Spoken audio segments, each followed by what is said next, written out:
Oh, but before more problems, we're going to just look at this in terms of a shape analogy. Just to sort of cement it in, when we think about shapes like rectangles, we know that rectangles are sort of defined by their length and their width. If you know the length and their width, you could draw that rectangle. In the same way, for the normal distribution, all normal distributions follow the empirical rule. So all you need to know is the mean and the standard deviation. I'll write that here, standard deviation. And you could draw that particular normal distribution. And we know that it's unimodal, symmetric, asymptotic, and continuous. Now, rectangles can all look a little bit different. Like sometimes their length is longer than the width, sometimes the width is longer than the length, sometimes the length equals the width in the special case of the square. So they could all look different, but they're all rectangles. In the same way, normal distributions can look slightly different from each other because the x-axis can be stretched out or can be shrunk. But as long as that normal distribution follows the empirical rule, where about one standard deviation out on either side is about 68%, then you know, hey, this is still a normal distribution, even though it might look too skinny or too fat.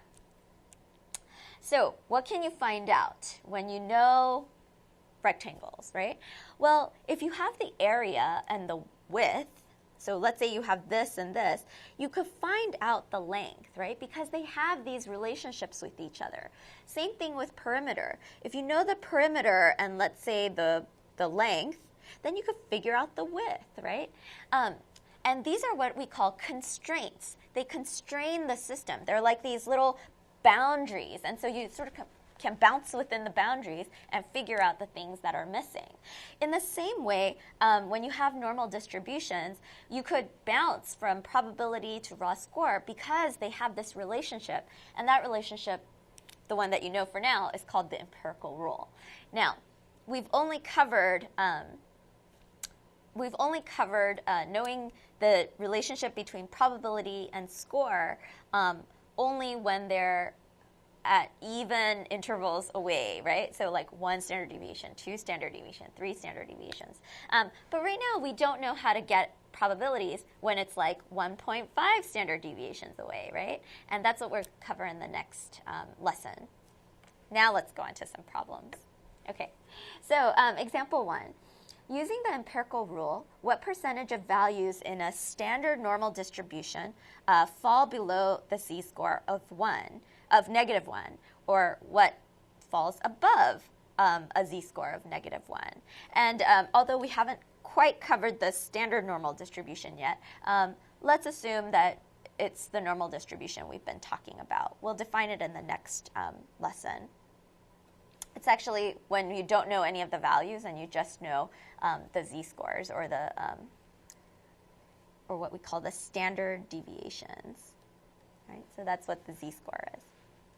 All right, so we could easily do this problem just by knowing the empirical rule. And in a standard normal distribution, we pretend like we don't know the actual values. Well, you don't have to pretend, we really don't know. And instead, we just know the standard deviations, or what we call the z-scores.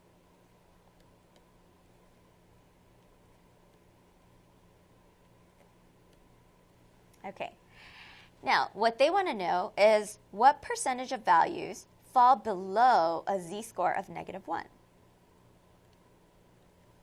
And here we know that this area is about 14%, and this area is about 2%, right? And this area is pretty negligible, right? So if we add these up, that would be 0.16.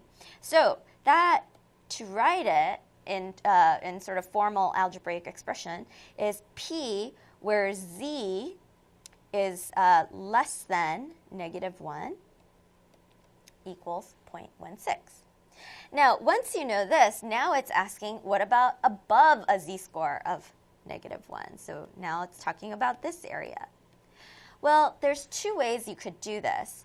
To figure out P, where z is greater than -1, we know that the entire area is 1, right?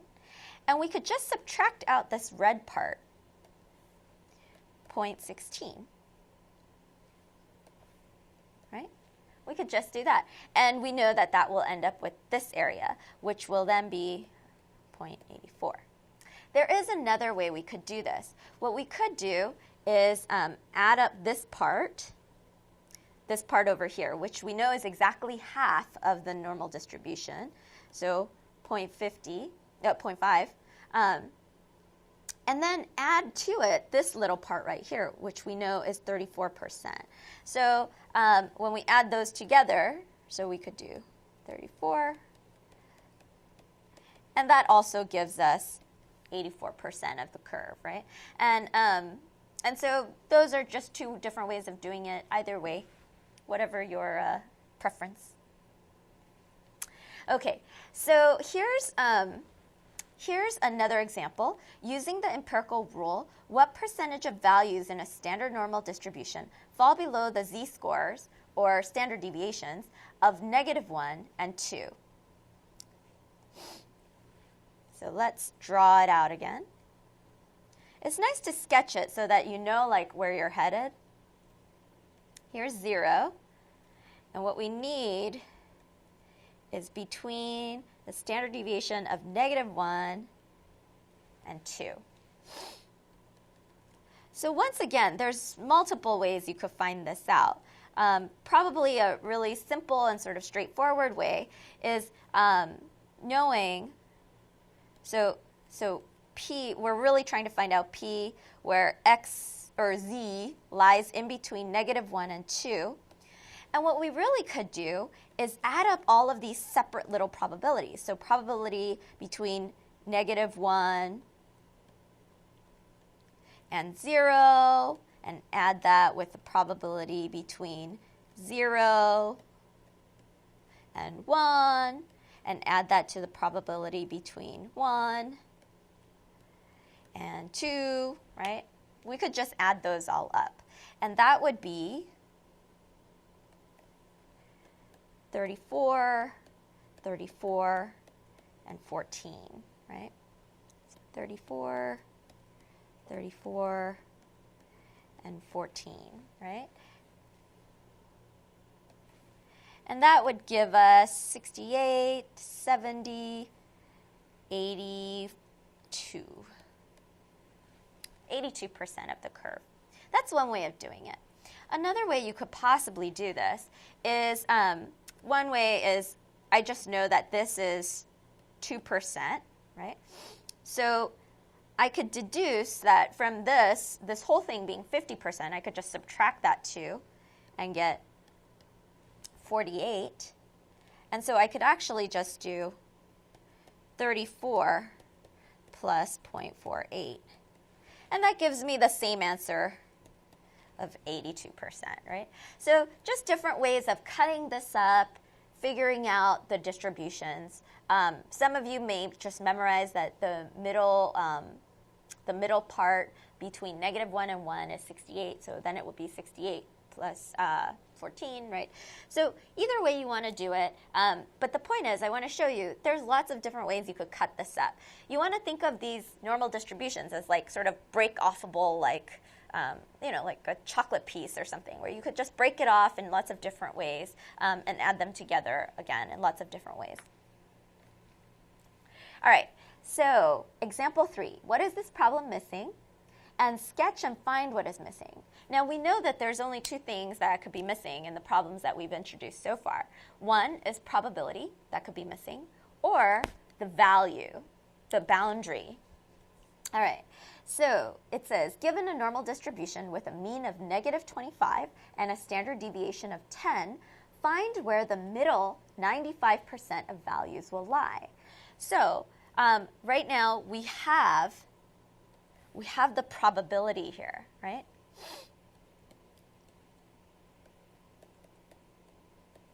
What we don't have is the actual values. So this is a value missing problem. So that's what we're going to need to do. it helps to sort of sketch out where we're going. Okay, so my x-axis is a little bit off. It's a little too far south. Okay. We know that the mean is negative 25. So here are my raw scores. And here I'm going to write my z-scores, or standard deviations. Here's 0, negative 1, negative 2, negative 3, 1, 2, and 3.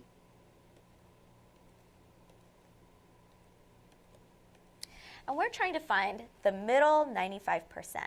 And if you remember the empirical rule, we know that around here and here, this is approximately 95%. And if you want to check that, you could add 34, 34, 13.5, 13.5, right? And that's about 95% of the curve. So let's try to find what these values are right here. What are these values? Now, we know that the standard deviation is 10, so each of these little jumps are worth 10, right? So let's go out 2 jumps from negative 25. So that would be negative 35, negative 45 on this side. And if we go in the positive direction, it would be negative 15, negative 5. So to solve it, we would say this probability, 0.95, is the probability between negative 45 and negative 5. Now, another way of writing it without these values is to write it in terms of the standard deviation. But it asks about values. But I just wanted to show you this other way. So the other way we could write it is also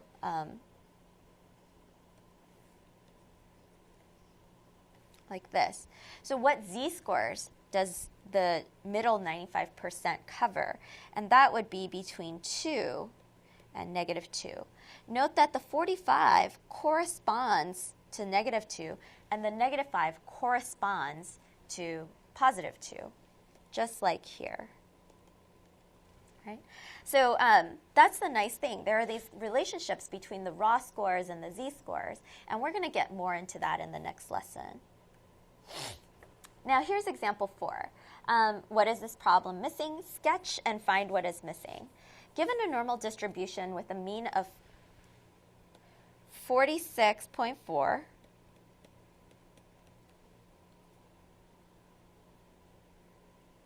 and a standard deviation of 6.1, find the score that cuts off the largest 16% of values.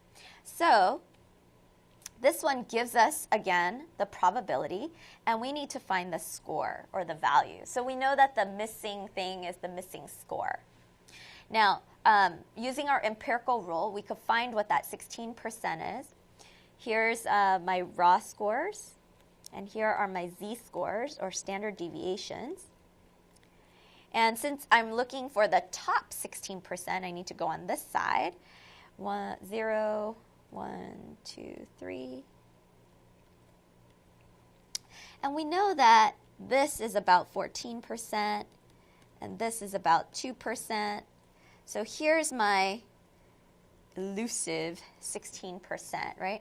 And I need to find this cutoff score, right? Now, that cutoff score is 1 standard deviation away. And here, my standard deviation is 6.1. So my little jump is 6.1. So all I need to do is add 1 jump to 46.4. So that'll be 52.5. Right? So what we could write is the probability where x is greater than 52.5, that's our 16%, right?